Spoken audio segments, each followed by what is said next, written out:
चीनी में हल्दी मिला दी? जी हाँ। और आटे में बाजरा? जी मिला रहा है। मंगू जी। चीनी और आटा दोनों ब्लैक की चीजें गोदाम में पहुंचा दो। बहुत अच्छा जी। और फिर तुम नमाज पढ़ने चले जाना। बहुत अच्छा। चीनी और आटे में मिलावट करके तुम कौम के नौजवानों, बूढ़ों और बच्चों की सेहत के एवज चंद टके कमा रहे हो। शर्म करो। मंगू जी। हाथ रोक लो। बहुत अच्छा। और मिलावट बंद कर दो। बहुत अच्छा। बड़े अब्बा ने हजूर को याद फरमाया है। तुम चलो, मैं आता हूँ। बड़े अब्बा ने हजूर को याद फरमाया? जानता हूँ। कहीं मामला बढ़ न जाए, यही मैं चाहता हूँ। करता हूँ कि इससे बेहतर मौका नहीं मिल सकता। तुम ठीक कहते हो मुंशी। झगड़ा तैयबा के घर के सामने हुआ है। जाहिर है असलम उसमें दिलचस्पी ले रहा है। यही देखकर तो मैंने लड़ाई के हालात पैदा किए। बहुत अच्छा किया तुमने। तुम फिक्र ना करो, मैं सब ठीक कर लूंगा। गुस्ताखी माफ, कुछ अर्ज करूं? हाँ कहो। तैयबा है लाजवाब, हीरा है हीरा, मगर बगैर अंगूठी के।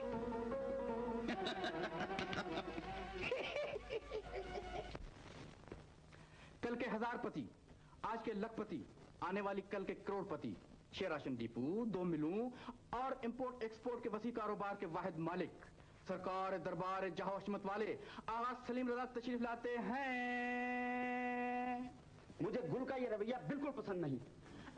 पसंद नापसंद का सवाल नहीं, ये हकीकत है। क्यों जी? फजूल बातें मत करो। बोल सलीम, तुम मुंशी और असलम के झगड़े पर कुछ रोशनी डाल सकते हो? मैं सिर्फ इतना कह सकता हूँ कि मुंशी ने जो कुछ किया है ठीक किया है। और ये क्यों नहीं कहते कि मुंशी जो कुछ करता है ठीक करता है, और तुम्हारी मखसूस मसलहतों की वजह से जो कुछ करेगा ठीक करेगा। मुंशी को बुरा कहने से पहले अपने बेटे को बुरा कहो, जो जगह जगह इसको मोहब्बत के खेल खेलता फिरता है और एक एक सुलझता है। जानते हो तुम क्या कह रहे हो? जानता हूँ। इन्होंने ये इल्जाम लगाकर खानदान की बंद मुट्ठी खोलने की कोशिश की है। कुछ भी समझ लो, लेकिन हकीकत हकीकत ही रहेगी कि मैं इस मौके पे ऐलान कर देना चाहता हूँ कि असलम और लैला की मंगनी तोड़ दी जाती है। मैं अपनी लड़की की शादी एक उबाश से करके उसकी जिंदगी तबाह बर्बाद नहीं कर सकता। तुम्हारा ये फैसला खानदान का शिराजा बखेड़ देगा सलीम। इसकी जिम्मेदारी मुझ पर नहीं, असलम पर है, उसकी हरकतों पर है। ये फैसला हम उस वक्त तक कबूल नहीं करेंगे जब तक तुम अपने इल्जामात का सबूत मुहैया न कर दो। वक्त आने पर खुद ब खुद साबित हो जाएगा कि जो कुछ मैंने कहा है सच कहा है। चलो लैला। अरे तुम कौन हो और यहाँ क्या कर रही हो? भैया बेहोश थे। बाबा और आपा तैयबा ने मुझे मालूम करने भेजा है कि अभी होश आया है या नहीं। तो आपा तैयबा ने तुझे यहाँ भेजा है? लीजिए, अब और किसी सबूत की जरूरत बाकी है? खबरदार फिर कभी तुम यहाँ आई। चलो यहाँ से, चलो।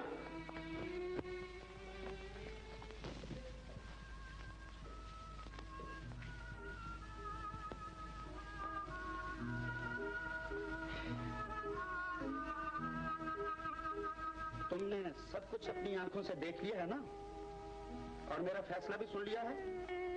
आपको यह फैसला खूब सोच समझ कर करना चाहिए अब्बाजान। मैंने खूब सोच लिया है। एक गरीब पेंशनर बाप का बेटा एक लखपति बाप की बेटी के शायाने शान नहीं हो सकता। मैं तुम्हारी शादी किसी अमीर घर में करना चाहता हूँ, समझी?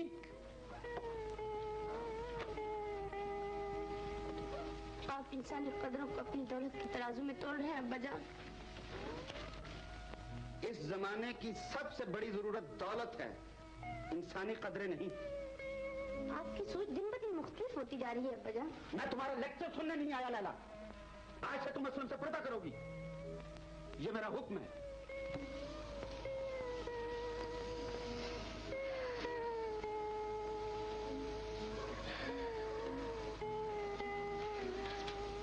क्या खबर लाई शबाना? उसका चाचा बड़ी गंदी गंदी बातें कर रहा था। कह रहा था भैया तुम्हें मिलने आए थे। वो तो मेरे साथ आए थे ना? हाँ हाँ तुम्हारे साथ आए थे। फिर क्या हुआ? भैया की मंगनी उसकी बेटी से हुई थी। अब वो उसकी शादी भैया से नहीं कर रहा। गरीबों से हमदर्दी कितनी बड़ी कीमत देनी पड़ी है तुम्हारे भैया को। तुम क्यों दिलचस्पी ले रही हो उसमें? दिलचस्पी नहीं, हमदर्दी है भाभी। देखना कहीं ये हमदर्दी कोई गुल न खिला दे। कैसी बातें करती हो भाभी? मुझे आप पर पूरा भरोसा है अरशद साहब। 3-4 मरतबा आपके साथ रुपया लगाया है और कमाया है। आप बिला झिझक अपनी प्रपोजिशन पेश कर दीजिए। बात यह है सेठ साहब, इस मरतबा 20-30 हजार का नहीं, पूरे 2 लाख का धंधा है। रकम की अपने पास कमी नहीं है सगीर साहब, अगर सौदा अच्छा हुआ तो जरूर कर लेंगे। अब के हमारा प्रोग्राम अनाज स्मगल करने का है। अच्छा, सरहद पार पार्टी बिल्कुल तैयार है। Very good. एक्सपोर्ट का हमने मुकम्मल इंतजाम कर दिया। गंदम यहाँ से 10 रुपए मन लेकर वहाँ 18 रुपए मन खरा होता है। वेरी गुड तसद्दुक। अदायगी गैर मुल्की नोटों में होगी, गिरे पड़े 100 के 140 मिलेंगे। नफा आधा आधा होगा, रुपया मेरा, मेहनत आपकी। क्यों, मंजूर है शाहजी? हमें मंजूर है। अरे 3 लाख का धंधा है बाबा, 3 लाख का। 1.5 अपना, 1.5 तुम्हारे का। हाँ ठीक है ना? तो आप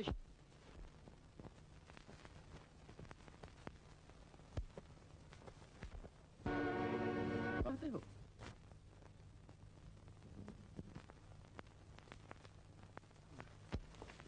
तंग आ गया। किससे? किसी से नहीं। आप लोग अपने दफ्तर तशरीफ ले चलें, मैं वहीं रुपया पहुंचा देता हूँ। लेकिन सेठ साहब, हमने अभी माल की अदायगी करनी है। अगर आप इंतजाम न कर सके तो हमें बता दें, हम किसी और पार्टी से रुपया पकड़ लें। नहीं, ये बात नहीं, मैं ये धंधा जरूर करूंगा, लेकिन इस वक्त आपका चले जाना ही मसले।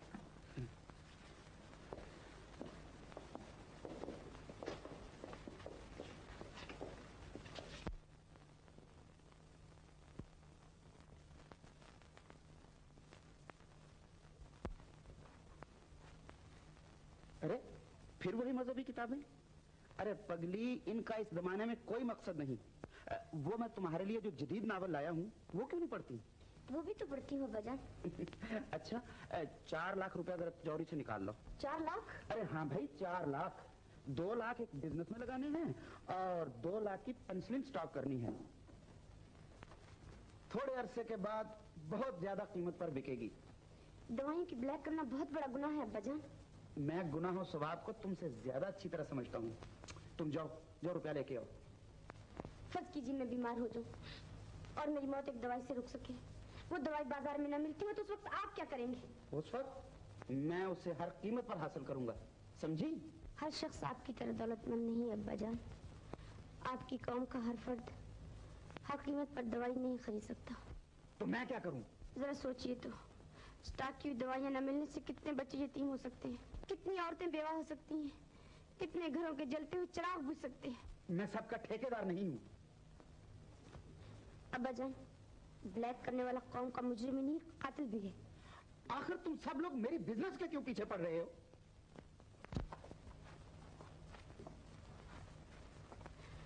आपकी बेटी सिर्फ इल्तिजा कर सकती है।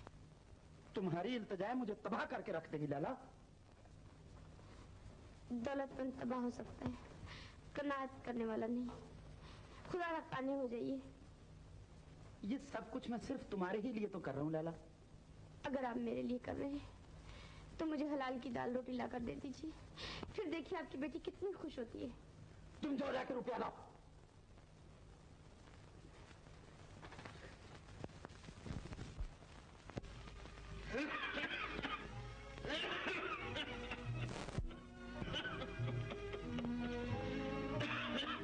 डॉक्टर ने दवाई तो लिख दी है, लेकिन 2 रुपए का टीका बाजार में 10 रुपए का मिलता है।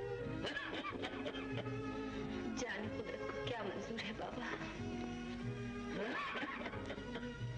आज तीसरा रोज है काके को, हमसे अपनी मैयत संभाली नहीं जाती और बाबा गम में दुबले हुए जा रहे हैं। बाबा कोई गैर तो नहीं भाभी? कौसर ठीक कहती है तो ये बेटी, मैंने अपने मरहूम आका से वादा किया था कि मैं मरते दम तक इस घर का ख्याल रखूंगा, लेकिन मेरी बीमारी ने मुझे माजूर कर दिया है।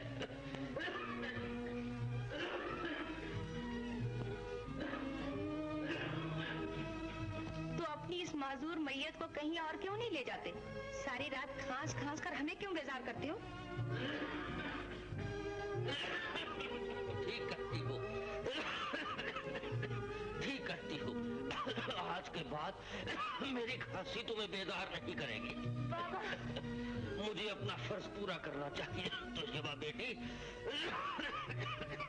मैं कहीं ना कहीं से भी तुम्हारे लिए खाना लेकर जरूर आऊंगा।